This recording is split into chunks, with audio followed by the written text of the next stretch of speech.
Hello guys, कक्षा 9th अध्याय first संख्या पद्धति।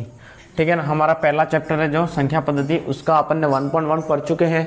अब पढ़ेंगे 1.2। उसमें हमको पहला क्या हमारा सत्य और असत्य के बारे में हमको बताना है। ठीक है ना। तो इसमें पहला क्वेश्चन हमारा क्या है, प्रत्येक अपरिमेय संख्या एक वास्तविक संख्या होती है। तो यहाँ पे हम क्या लिखेंगे, ये क्या है हमारा एक सत्य है। क्या है? सत्य है। प्रत्येक अपरिमेय संख्या एक वास्तविक संख्या होती है। क्यों होती है? कारण हमारा क्या है इसमें, कारण हमारा ये है इसमें कि परिमेय और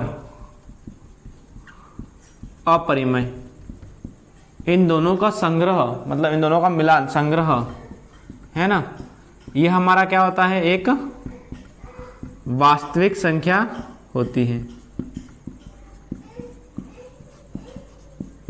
ठीक है ना। ये हमारी क्या होती है, वास्तविक संख्या होती है। अब हम देखेंगे क्वेश्चन नंबर 2।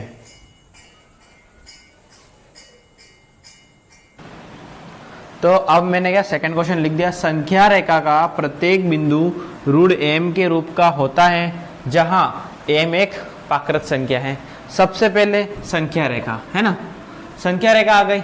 अब यहाँ पे हमारे कौन कौन से मान होते हैं, 0, यहाँ पे 1 2, ये क्या हो गया पूरा धनात्मक, और ये क्या हो गया हमारा ऋणात्मक है ना, या -1 -2 -3 -4।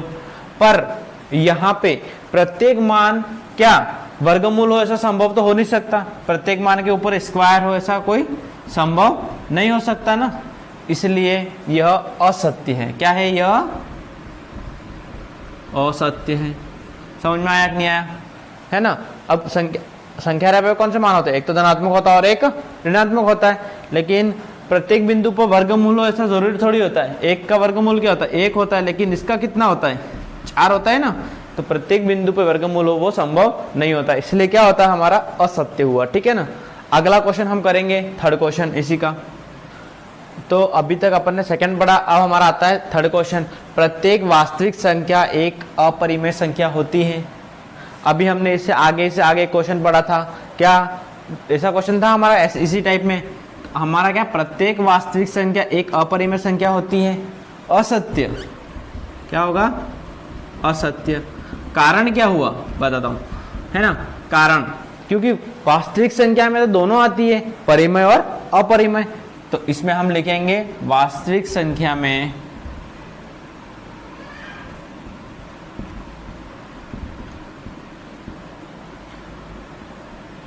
परिमेय और अपरिमेय संख्या दोनों होती हैं। ठीक है ना।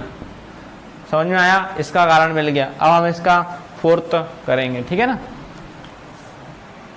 अब क्वेश्चन फोर्थ 1 का तो फोर्थ तो था नहीं, लेकिन क्वेश्चन सेकंड आ गया था। ठीक है ना।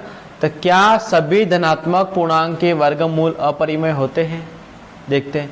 यदि नहीं तो एक ऐसी संख्या के वर्गमूल का उदाहरण दीजिए जो वो एक परिमेय संख्या हो। ठीक है ना।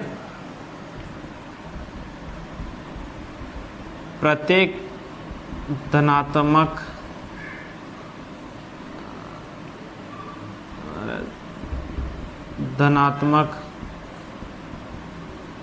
पूर्णांक अपरिमेय नहीं होता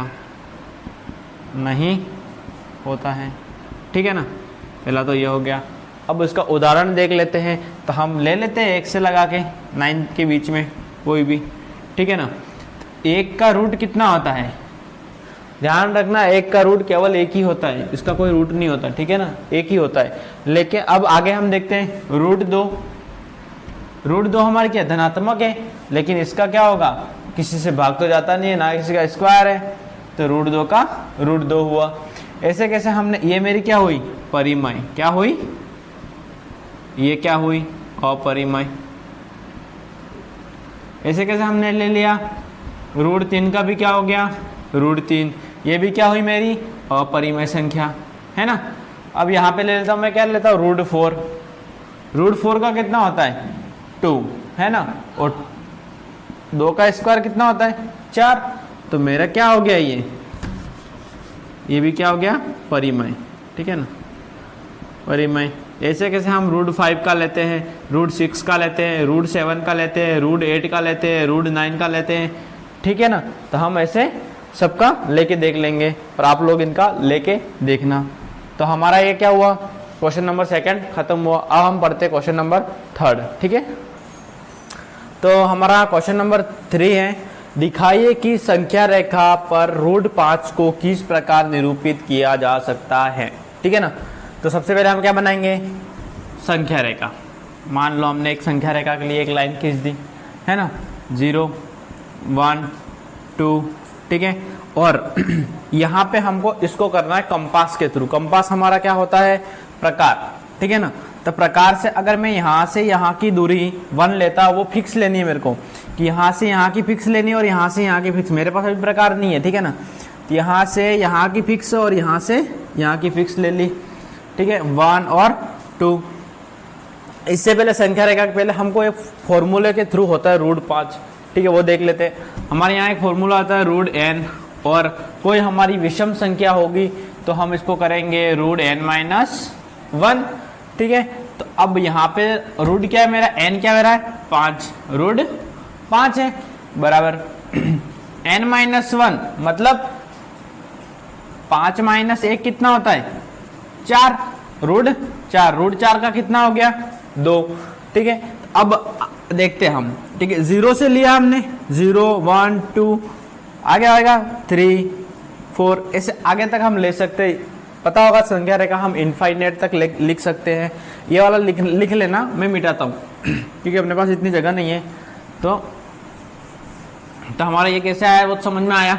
अब यहाँ से हमने यहाँ फिक्स ले ली हमारी। अब हमारे पास कितना आया था, रूट हमारा कितना, √4 का कितना होता है 2 होता है। तो अब यहाँ से मैं क्या लेता हूँ, 1 ले लिया, यहाँ पे 1 सेंटीमीटर, यहाँ से 2 सेंटीमीटर। तो यहाँ से मेरे को क्या करना है, एक परपेंडिकुलर खींचना है, मतलब 90 डिग्री का कोण खींचना है। अब वो कितना भी लंबा हो चलेगा, ठीक है ना। अब हमको यहाँ पे बोला है, मैंने किसके थ्रू करना है, कंपास के थ्रू करना है। तो कंपास हमारा यहाँ से 1 सेंटीमीटर और यहाँ से 1 सेंटीमीटर। तो ये कंपास फिक्स रखा हुआ कंपास यहाँ पे लाके इसे काट देना है, कैसे, ऐसे। अब ये हमारा क्या हो गया, यहाँ से एक सीधी लाइन मिला देनी, कहाँ से 0 तक। अब यहाँ से यहाँ तक की कितनी होगी मेरी 2 सेंटीमीटर, मान लो 2 मान लिया हमने, है ना। और यहाँ से अब मेरे को निकालना क्या है ये, और ये हमने कितनी मानी थी 1 सेंटीमीटर मानी थी। ये मेरी कितनी हो गई 1 सेंटीमीटर, ठीक है ना। ये हमारी कितनी हो गई 1 सेंटीमीटर, और ये कितनी हो गई 2। अब ये करेंगे कैसे, निकालना पड़ेगा हमको, इसका हमको निकालना पड़ेगा। तो यहाँ पे A B और C मान लेते हैं, ठीक है। इसको अपन बाद में करेंगे सबको। अब हम यहाँ पे देखते हैं, हमारा इसको सॉल्व करने के लिए पाइथागोरस लगेगा। क्या लगेगा, पाइथागोरस।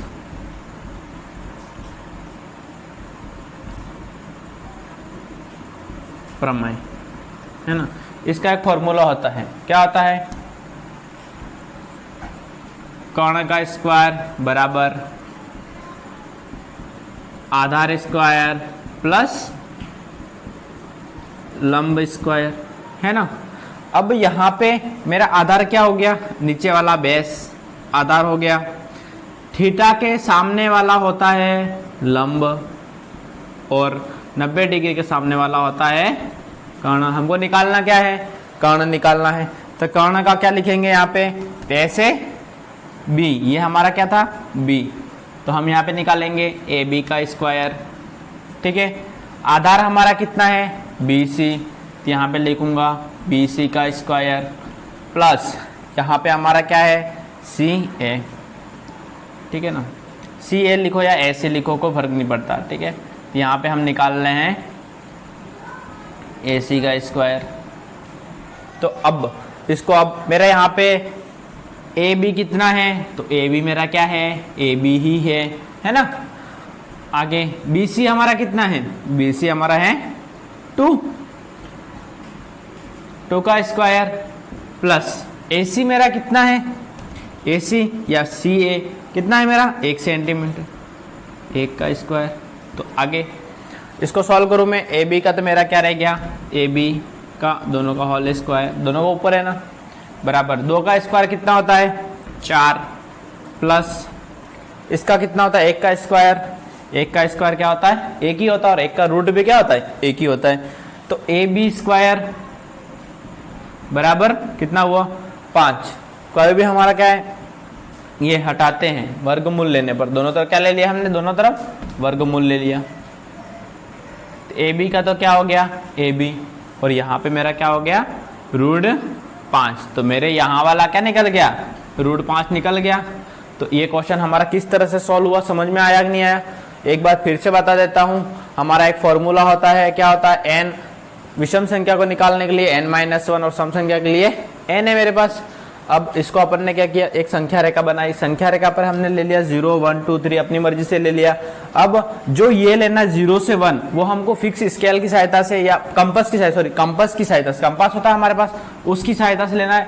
एक बार हमने ये नुक्का बना लिया, कैसा होता है कंपास, ऐसा होता है, ठीक है ना।